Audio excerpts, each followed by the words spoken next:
प्रिय भक्तों, अगर आप भी चाहते हैं कि आप शनि देव की कुदृष्टि से बचे रहें और आपको शनि देव की सिर्फ आशीर्वाद और असीम कृपा ही प्राप्त हो, तो आप इस महामंत्र का जाप अवश्य करें। इस मंत्र के नियमित 108 बार जाप करने से नकारात्मक ऊर्जा और बुरी शक्तियां समाप्त होती हैं। काला जादू, टोना टोटका और तंत्र बाधा, काला जादू, टोना टोटका और तंत्र बाधा का नाश होता है। व्यक्ति का तेज और आत्मविश्वास बढ़ता है और साथ ही शनि देव की कृपा से उसे अथाह धन की प्राप्ति होती है। इसलिए प्यारे भक्तों, आप इस महामंत्र का जाप अवश्य करें। जिस भी भक्त ने आज तक इस महामंत्र का जाप किया है, उसे सिर्फ शनि देव की असीम कृपा ही प्राप्त हुई है। इसलिए प्यारे भक्तों, आप इस महामंत्र का जाप अवश्य करें। यह मंत्र बहुत ही शक्तिशाली और प्रबल मंत्र है। इस मंत्र का प्रभाव तुरंत ही दिखाई देने लगता है और साथ ही आपका जीवन सुखद हो जाएगा। अगर आप शनि देव का आशीर्वाद प्राप्त करना चाहते हैं तो इस वीडियो को लाइक और चैनल को सब्सक्राइब जरूर कर दीजिए और कमेंट बॉक्स में जय शनि महाराज अवश्य लिख दीजिए। तो चलिए भक्तों, मंत्र का जाप करना प्रारंभ करते हैं। ओम ह्रीं सन शनैश्चराय सर्वदोष निवारणाय स्वाहा। ओम ह्रीं सन शनैश्चराय सर्वदोष निवारणाय स्वाहा। ओम ह्रीं सन शनैश्चराय सर्वदोष निवारणाय स्वाहा।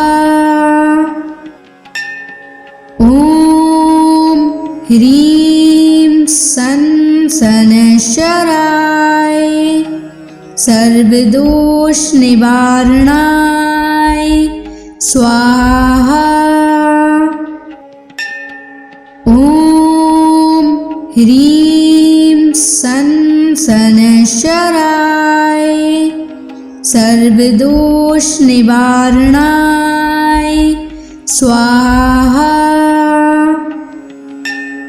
ओम ह्रीं सन शनैश्चराय सर्वदोष निवारणाय स्वाहा। ओम ह्रीं सन शनैश्चराय सर्वदोष निवारणाय स्वाहा। ओम ह्रीं सन शनैश्चराय सर्वदोष निवारणाय स्वाहा। ओम ह्रीं सन शनैश्चराय सर्वदोष निवारणाय स्वाहा। ओम ह्रीं सन शनैश्चराय सर्वदोष निवारणाय स्वाहा। ओम ह्रीं सन शनैश्चराय सर्वदोष निवारणाय स्वाहा। ओम ह्रीं सन शनैश्चराय सर्वदोष निवारणाय स्वाहा। ओम ह्रीं सन शनैश्चराय सर्वदोष निवारणाय स्वाहा। ओम ह्रीं सन शनैश्चराय सर्वदोष निवारणाय स्वाहा। ॐ ह्रीं सन् शनैश्चराय सर्वदोषनिवारणाय स्वाहा। ॐ ह्रीं सन् शनैश्चराय सर्वदोषनिवारणाय स्वाहा। ॐ ह्रीं सन् शनैश्चराय सर्वदोषनिवारणाय स्वाहा। ॐ ह्रीं सन् शनैश्चराय सर्वदोषनिवारणाय स्वाहा। ॐ ह्रीं सन् शनैश्चराय सर्वदोषनिवारणाय स्वाहा। ॐ ह्रीं सन् शनैश्चराय सर्वदोषनिवारणाय स्वाहा। ॐ ह्रीं सन् शनैश्चराय सर्वदोषनिवारणाय स्वाहा। ॐ ह्रीं सन् शनैश्चराय सर्वदोषनिवारणाय स्वाहा। ॐ ह्रीं सन् शनैश्चराय सर्वदोषनिवारणाय स्वाहा। ॐ ह्रीं सन् शनैश्चराय सर्वदोषनिवारणाय स्वाहा। ॐ ह्रीं सन् शनैश्चराय सर्वदोषनिवारणाय स्वाहा।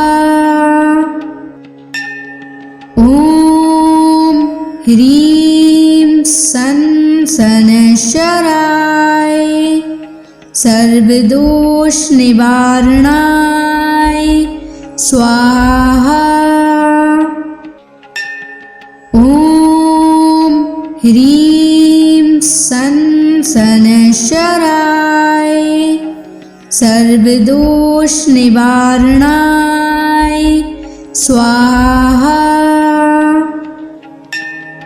ॐ ह्रीं सन् शनैश्चराय सर्वदोषनिवारणाय स्वाहा। ॐ ह्रीं सन् शनैश्चराय सर्वदोषनिवारणाय स्वाहा। ॐ ह्रीं सन् शनैश्चराय सर्वदोषनिवारणाय स्वाहा।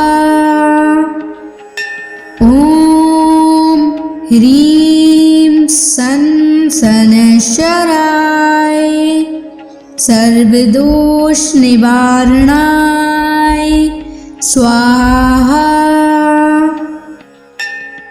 ॐ ह्रीं सन् शनैश्चराय सर्वदोषनिवारणाय स्वाहा। ॐ ह्रीं सन् सनशराय सर्वदोष निवारणाय स्वाहा। ॐ ह्रीं सनशराय सर्वदोष निवारणाय स्वाहा। ॐ ह्रीं सनशराय सर्वदोष निवारणाय स्वाहा। ॐ ह्रीं सनशराय सर्वदोष निवारणाय स्वाहा। ॐ ह्रीं सनशराय सर्वदोष निवारणाय स्वाहा। ॐ ह्रीं सनशराय सर्वदोष निवारणाय स्वाहा। ॐ ह्रीं सनशराय सर्वदोष निवारणाय स्वाहा। ॐ ह्रीं सनशराय सर्वदोष निवारणाय स्वाहा। ॐ ह्रीं सनशराय सर्वदोष निवारणाय स्वाहा। ॐ ह्रीं सनशराय सर्वदोष निवारणाय स्वाहा। ॐ ह्रीं सनशराय सर्वदोष निवारणाय स्वाहा। ॐ ह्रीं सनशराय सर्वदोष निवारणाय स्वाहा। ॐ ह्रीं सनशराय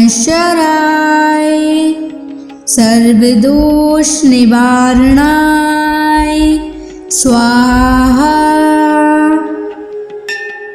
ॐ ह्रीं सनशराय सर्वदोष निवारणाय स्वाहा। ॐ ह्रीं सनशराय सर्वदोष निवारणाय स्वाहा। ॐ ह्रीं सनशराय सर्वदोष निवारणाय स्वाहा। ॐ ह्रीं सनशराय सर्वदोष निवारणाय स्वाहा। ॐ ह्रीं सनशराय सर्वदोष निवारणाय स्वाहा। ॐ ह्रीं सनशराय सर्वदोष निवारणाय स्वाहा। ह्रीं सन शनैश्चराय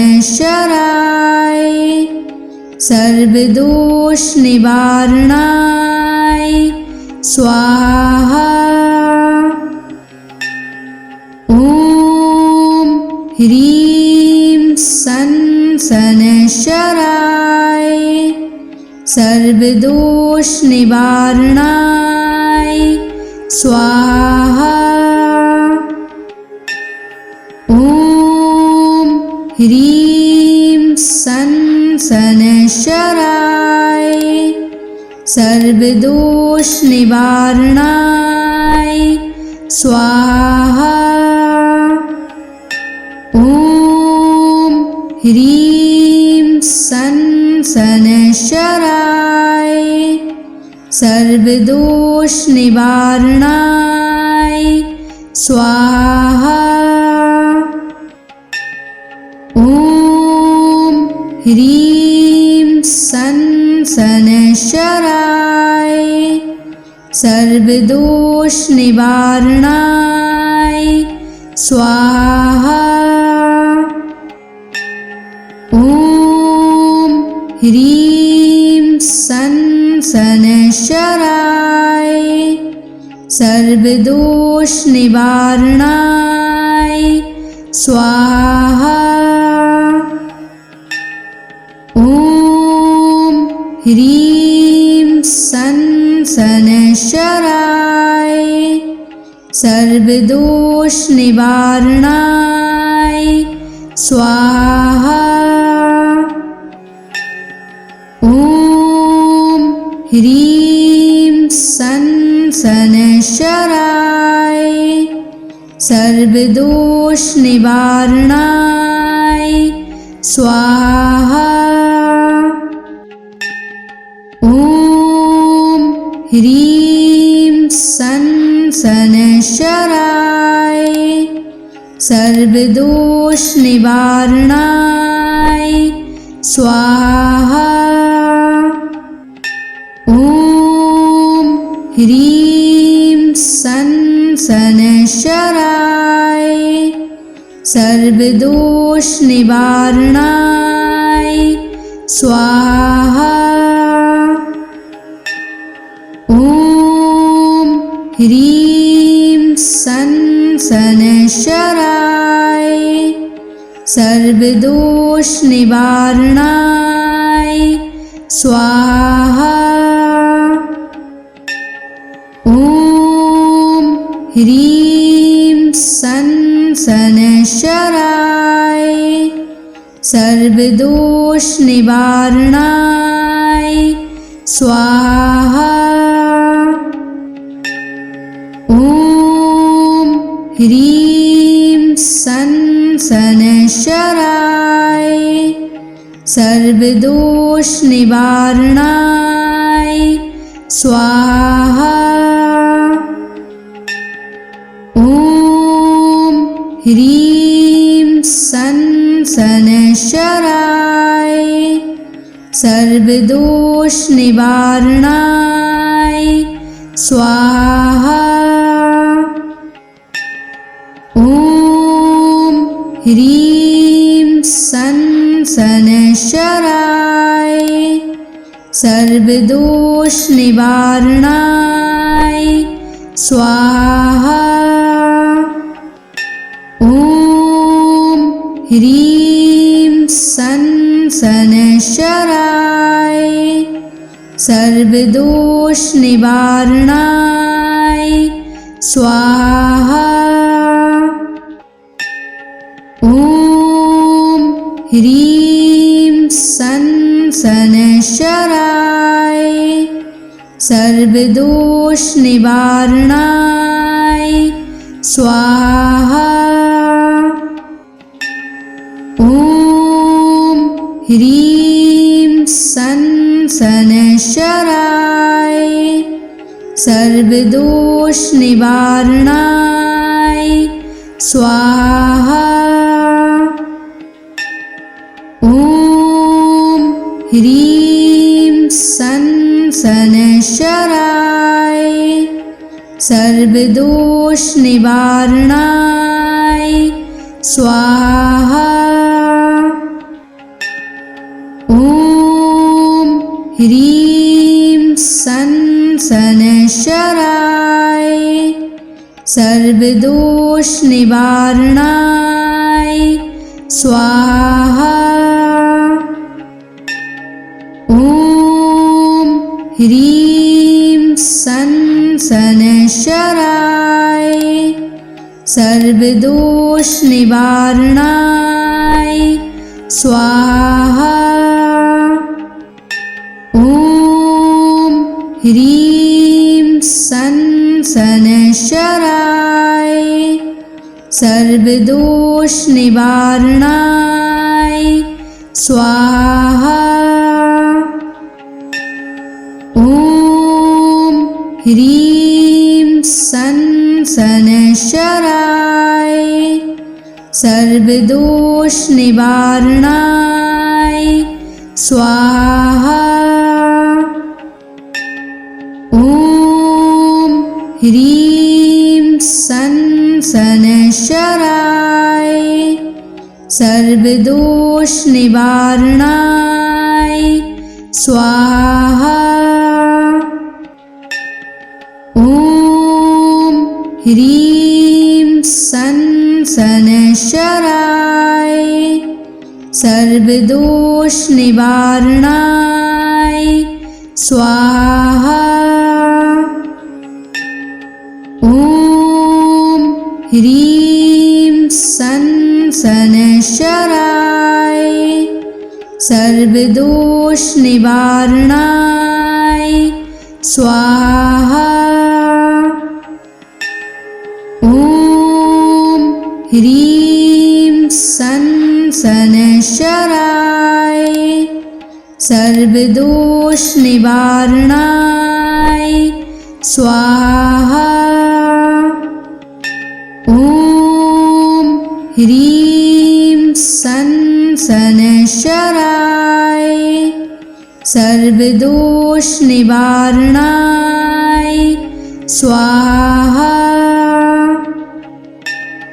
ॐ ह्रीं सन् शनैश्चराय सर्वदोषनिवारणाय स्वाहा। ॐ ह्रीं सन् शनैश्चराय सर्वदोषनिवारणाय स्वाहा। ॐ ह्रीं सन् शनैश्चराय सर्वदोषनिवारणाय स्वाहा। ॐ ह्रीं सन् शनैश्चराय सर्वदोषनिवारणाय स्वाहा। ॐ ह्रीं सन् शनैश्चराय सर्वदोषनिवारणाय स्वाहा। ॐ ह्रीं सन् शनैश्चराय सर्वदोषनिवारणाय स्वाहा।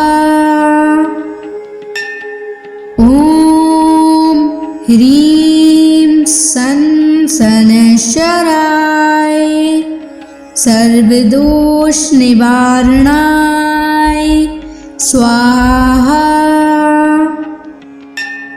ॐ ह्रीं सन् शनैश्चराय सर्वदोषनिवारणाय स्वाहा। ॐ ह्रीं सन् शनैश्चराय सर्वदोषनिवारणाय स्वाहा। ॐ ह्रीं सन् शनैश्चराय सर्वदोष निवारणाय स्वाहा। ॐ ह्रीं सं शनैश्चराय सर्वदोष निवारणाय स्वाहा। ॐ ह्रीं सं शनैश्चराय सर्वदोष निवारणाय स्वाहा। ॐ ह्रीं सं शनैश्चराय सर्वदोष निवारणाय स्वाहा। ॐ ह्रीं सं शनैश्चराय सर्वदोष निवारणाय स्वाहा। ॐ ह्रीं सं शनैश्चराय सर्वदोष निवारणाय स्वाहा। ॐ ह्रीं सं शनैश्चराय सर्वदोष निवारणाय स्वाहा। ॐ ह्रीं सं शनैश्चराय सर्वदोष निवारणाय स्वाहा। ॐ ह्रीं सं शनैश्चराय सर्वदोष निवारणाय स्वाहा। ॐ ह्रीं सं शनैश्चराय सर्वदोष निवारणाय स्वाहा। ॐ ह्रीं सं शनैश्चराय सर्वदोष निवारणाय स्वाहा। ॐ ह्रीं सं शनैश्चराय सर्वदोष निवारणाय स्वाहा। ॐ ह्रीं सं शनैश्चराय सर्वदोष निवारणाय स्वाहा।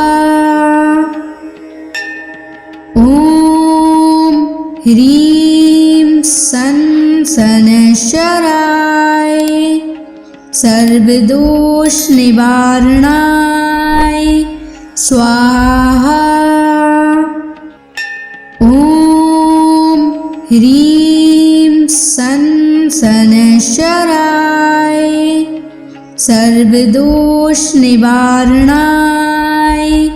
स्वाहा। ॐ ह्रीं सं शनैश्चराय सर्वदोष निवारणाय स्वाहा। ॐ ह्रीं सं शनैश्चराय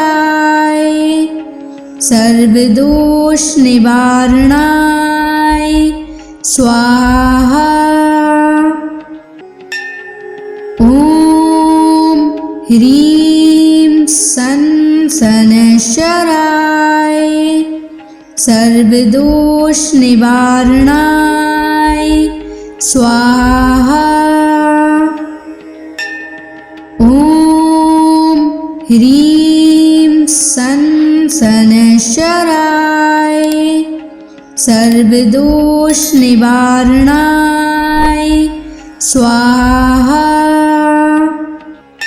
ॐ ह्रीं सन शनैश्चराय सर्वदोष निवारणाय स्वाहा। ॐ ह्रीं सन शनैश्चराय सर्वदोष निवारणाय स्वाहा। ॐ ह्रीं सन शनैश्चराय सर्वदोष निवारणाय स्वाहा। ॐ ह्रीं सन शनैश्चराय सर्वदोष निवारणाय स्वाहा।